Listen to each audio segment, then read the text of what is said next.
Fala, galera! Lamentável que A Libertação, novo filme de terror da Netflix, não tenha conseguido transpor com eficiência para as telas os momentos apavorantes vividos pela família Ammons em sua residência. Eles passaram por muitas ocorrências sobrenaturais e algumas delas foram testemunhadas por vizinhos, assistentes sociais, enfermeiras e até policiais. Chegaram a afirmar que a casa da família estava sitiada por mais de 200 demônios. Eu sou Getro Guimarães e começa agora o Baseado em Fatos.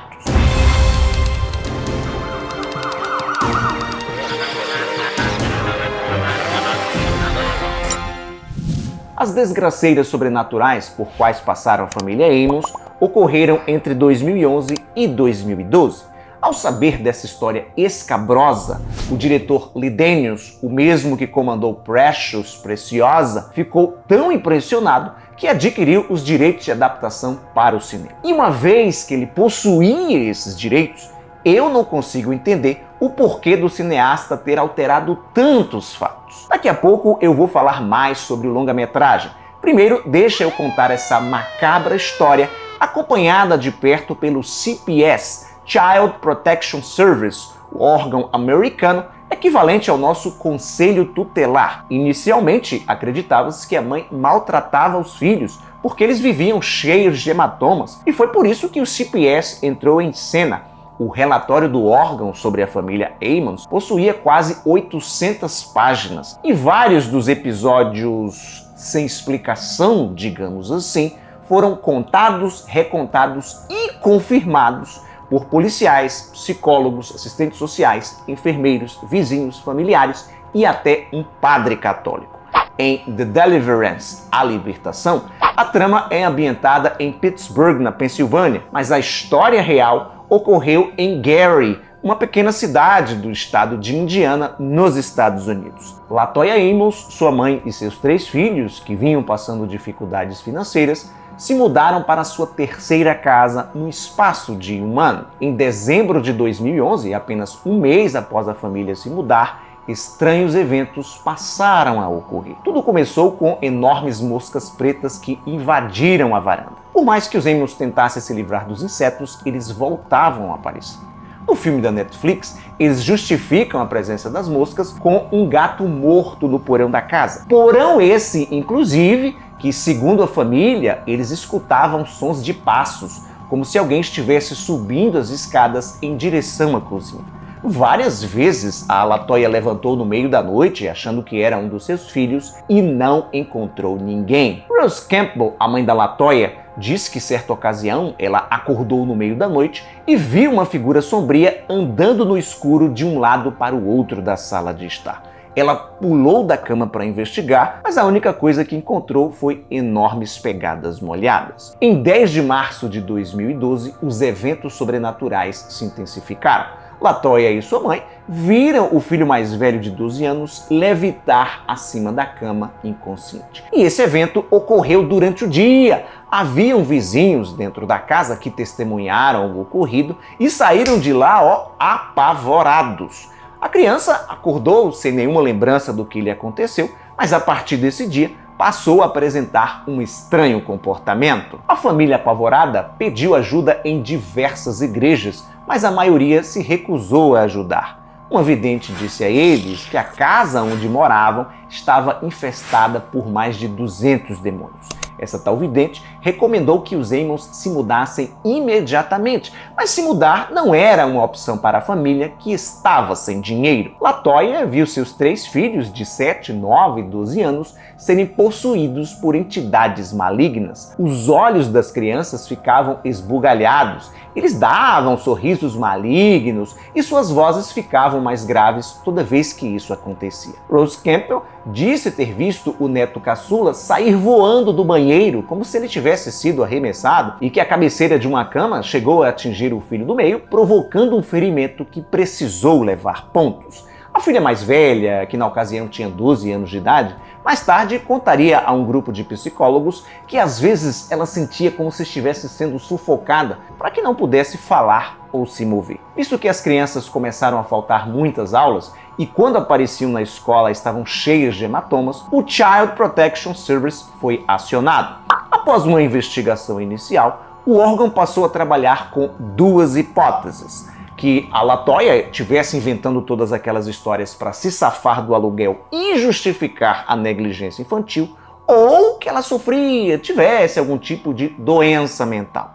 Em A Libertação, a personagem que se chama Ebony tem um passado com álcool. Então, a princípio, quando a representante do conselho tutelar aparece, faz suposições que a mulher voltou a beber e, consequentemente, espancar as crianças. A verdadeira Ebony, a LaToya Amos, e seus 3 filhos, a pedido do CPS, foram internados em um hospital para uma avaliação psicológica. E segundo o relatório do CPS, a equipe médica que atendeu o filho mais velho, aquele que levitou, ouviu subir, andar nas paredes sem que ninguém o tocasse. A tal avaliação psicológica deu em nada. Os psicólogos e a equipe médica disseram que a LaToya e seus 3 filhos estavam em sã consciência. Valerie Washington, a representante do CPS, que estava acompanhando os Amos e estava também presente no quarto quando o garoto de 12 anos andou pela parede, escreveu em seu relatório que, apesar de não acreditar em fantasmas, demônios, havia indícios ali de que uma influência maligna estava afetando a família. E outras pessoas que acompanharam os Amos também testemunharam coisas sinistras. Um padre católico que visitou a família e o capitão da polícia de Gary, que acompanhou a Valerie Washington em suas visitas à casa amaldiçoada.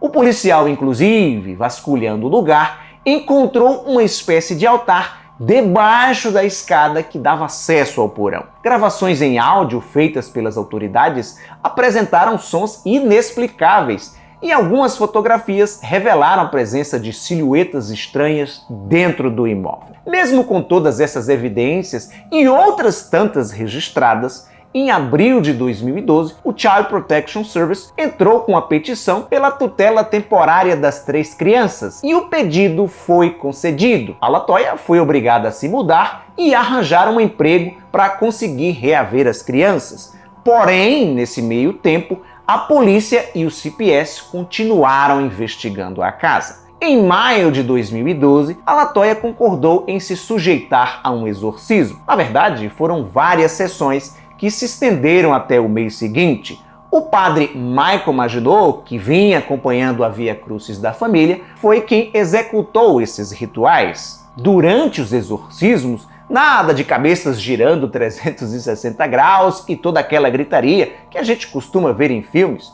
Embora a LaToya tenha apresentado certo desconforto, dor no corpo, dor de cabeça e chegado até convulsionar. Depois disso, os pesadelos acabaram.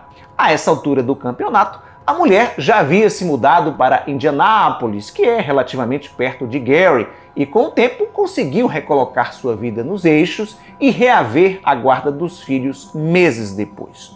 O filme distorce a conclusão dos eventos. O final anticlimático é ridículo e risível, com demônios entrando e saindo dos corpos de todos os entes da família. O diretor Daniels é um exímio contador de histórias quando o assunto envolve miséria social, racismo, abusos, histórias de pessoas comuns enfrentando pressões e seus demônios internos. Infelizmente, o Daniels não soube lidar aqui com o elemento sobrenatural. Enquanto drama, A Libertação funciona, como o terror é fraco. Então, se você estiver em busca de um filme verdadeiramente assustador sobre esse caso, procure por Demon House, um documentário tenso dirigido pelo investigador paranormal Zak Bagans. Depois que a família Amos se mudou e a mídia explorou o assunto até cansar, o Zak foi lá e comprou o imóvel, que era tido como uma segunda em MTV, e viajou para Gary com sua equipe no intuito de entrevistar os envolvidos. Não vou entrar em detalhes, mas basta você saber que o Zak teve sérios problemas de saúde por conta desse doc, que ele levou 3 anos para concluir. Convicto de que havia algo de fato maligno, demoníaco naquele lugar, o investigador paranormal mandou demolir a casa. Uma alma caridosa colocou Demon House completinho da Silva Sauro aqui no YouTube. Então, se você ficou curiosa, aproveite para assistir enquanto está disponível. Obrigado por sua audiência, lembre-se do like maroto e me seguir nas minhas outras redes sociais. Tchau e até a próxima!